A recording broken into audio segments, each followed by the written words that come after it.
السلام علیکم ورحمۃ اللہ وبرکاتہ۔ من قام لیلۃ القدر ایمانا و احتسابا غفر له ما تقدم من ذنبه، کہ جو شخص شب قدر کو ایمان کے ساتھ اور ثواب کی امید رکھتے ہوئے جاگتا ہے تو اللہ تعالیٰ اس کے گناہوں کو معاف کر دیتا ہے۔ آئیے جانتے ہیں کہ شب قدر کب ہے اور شب قدر کی تعین کو کیوں اٹھا لی گئی ہے۔ آئیے چھوٹی سی ویڈیو میں جانتے ہیں۔ شب قدر کی تعین اٹھا لی گئی ہے کہ وہ متعین طور پر کسی کو معلوم نہیں ہے کہ کب ہو، البتہ رمضان اور پھر خاص کر آخری عشرے اور پھر اس میں بھی طاق راتوں میں اس کے ملنے کا زیادہ امکان ہے۔ آخری کے جو 10 دن ہیں اور 10 دن کے جو طاق رات ہیں، جیسے 21، 23، 25، 27، 29، آخری کے جو 5 طاق رات ہیں، اس میں شب قدر کے ملنے کا زیادہ امکان ہے۔ عائشہ رضی اللہ عنہا سے روایت ہے، تحروا لیلۃ القدر فی الوتر من العشر الاواخر من رمضان۔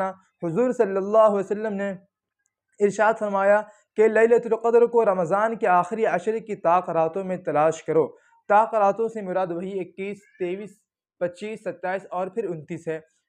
اس لیے مسلمانوں کو چاہیے کہ وہ رمضان کے پورے مہینے میں راتوں کو عبادت کرنے کی کوشش کریں۔ اگر پوری رات مشکل ہو تو کچھ وقت ورنہ عشاء کی نماز جماعت سے پڑھ کر تراویح پڑھے اور اس کے بعد 2-4 رکعت پڑھ کر سو جائے، یا سحری میں بیدار ہو کر 2-4 رکعت تہجد پڑھ لے اور صبح فجر کی نماز جماعت سے پڑھ لے تو اسے انشاءاللہ شب قدر کا ثواب مل جائے گا اور اسے انشاءاللہ شب قدر مل جائے گی۔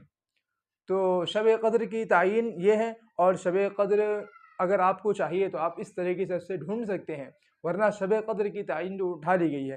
اچھا، شب قدر میں خاص کر کون سا عمل کرنا چاہیے؟ جو عائشہ رضی اللہ عنہا نے اللہ کے نبی سے پوچھا تھا تو اللہ کے نبی نے فرمایا تھا کہ تمہیں شب قدر میں خاص کر یہ دعا مانگنا چاہیے اللہ تعالیٰ سے کہ اللہم انک عفو تحب العفو فاعف عنا، کہ اللہ آپ معاف کرنے والے ہیں اور معاف کرنے کو زیادہ پسند کرتے ہیں، لہٰذا آپ مجھے بھی معاف کر دیجئے۔ یہ بہت ہی نہایت ہی جامع دعا ہے کہ حق تعالیٰ اپنے لطف و کرم سے آخرت کے مطالبے سے معاف فرما دے، تو اس سے بڑھ کر اور کیا چاہیے۔ اب جانتے ہیں کہ شب قدر کی تعین کیوں اٹھا لی گئی۔ شب قدر کسی کو خاص طور سے متعین طور پر کیوں نہیں معلوم ہے، کیوں نہیں اس کی روایت ہے، تو آئیے جانتے ہیں کہ شب قدر کی تعین اٹھانے کی ایک حکمت علماء نے یہ بھی لکھی ہے کہ مختلف راتوں میں زیادہ سے زیادہ اعمال کی ترغیب مقصود ہے۔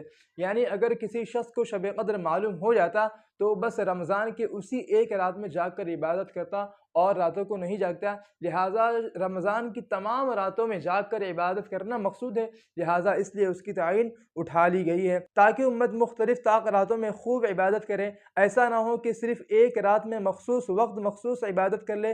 نبی کریم صلی اللہ علیہ وسلم کا معمول عائشہ رضی اللہ عنہا نے بیان فرمایا ہے کہ آخری عشرہ داخل ہوتا تو آپ صلی اللہ علیہ وسلم خود بھی اس کی راتیں جاگتے تھے اور اپنے گھر والوں کو بھی جگاتے تھے اور کمر بند کس لیا کرتے تھے۔ نیز فرماتی ہیں آپ صلی اللہ علیہ وسلم رمضان کے آخری عشرے میں جتنی محنت فرماتے تھے اتنی محنت اور دنوں میں نہیں فرماتے تھے، لہٰذا امتی کو چاہیے وہ تمام راتوں میں فرائض کی ادائیگی کے ساتھ نفل نماز، تلاوت، درود شریف، دعاؤں اور دیگر اذکار کا خوب اہتمام کریں۔ اس رات کا کوئی خاص عمل نہیں ہے، اس رات میں کوئی خاص عمل نہیں، کوئی خاص نماز نہیں، کوئی خاص وظیفہ نہیں، کوئی خاص چیز نہیں، آپ کو جو کرنا ہے وہ کریے، بہتر یہ ہے۔ ہاں لیکن حدیث کے دائرے میں رہ کر کہ جو باتیں حدیث میں آئی ہیں وہی کرنا ہے آپ کو، اس سے ہٹ کر آپ کو نہیں کرنا ہے۔ اس رات کا کوئی خاص عمل نہیں ہے، بہتر یہ ہے کہ تھوڑے تھوڑے سبھی اعمال کیے جائیں، اس طرح ہر قسم کے اعمال کا ثواب بھی حاصل ہو جائے گا اور اللہ تعالیٰ کے فضل سے امید ہے کہ اسے شب قدر بھی حاصل ہو جائے گی۔